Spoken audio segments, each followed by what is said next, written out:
திமுக கூட்டணியிலும் அதிருப்தி ஏற்பட்டிருக்கிறதா? பாஜகவோடும் ஒரு திமுக கூட்டணியில் இருக்கிற ஒரு கட்சி பேசினுக்குதுன்ட்டு திரு எல்முருகன் ஒரு பரபரப்பு செய்திய சொல்றாரு. திரு நயினார் கிட்ட சொல்றாங்க, அதெல்லாம் நேரம் வரும்போது நாங்க சொல்லுவோம்ன்றாங்க. அப்படி திமுக கூட்டணிக்குள்ளாரையும் சலசலப்பு, அதிருப்தி வந்திருக்கா சார்? அதிருப்தி சில கட்சிகளுக்கு வெவ்வேறு காரணங்களால் உருவாகி இருப்பது உண்மைதான். அது ம். இப்போது தோன்றியதல்ல.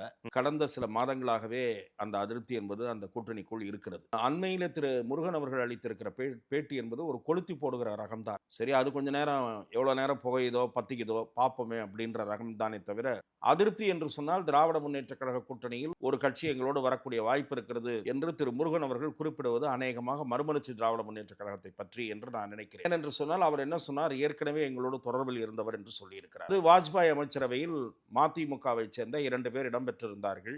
வாஜ்பாய் அவர்களோடு வைகோ அவர்களுக்கு மிக நல்ல உறவு இருந்தது. மறைந்த சோ அவர்கள், அதே போல இப்போதைய துக்ளக் ஆசிரியர் குருமூர்த்தி அவர்கள் 2 பேரும் இந்த செய்தியை என்னிடத்திலே உறுதிப்படுத்தி இருக்கிறார்கள். வாஜ்பாய் அவர்கள் எந்த துறையை வைகோ விரும்புகிறாரோ அந்த துறையை தருவதற்கு அவர் தயாராக இருந்தார். அந்த அளவு வைகோ மீது அவர் பேரன்பு காட்டினார். அப்போது வைகோ அந்த வாய்ப்பை பயன்படுத்தி கொண்டு தன்னுடைய சகாக்கள் 2 பேருக்கு அமைச்சர் பதவி வாங்கி கொடுத்தார்.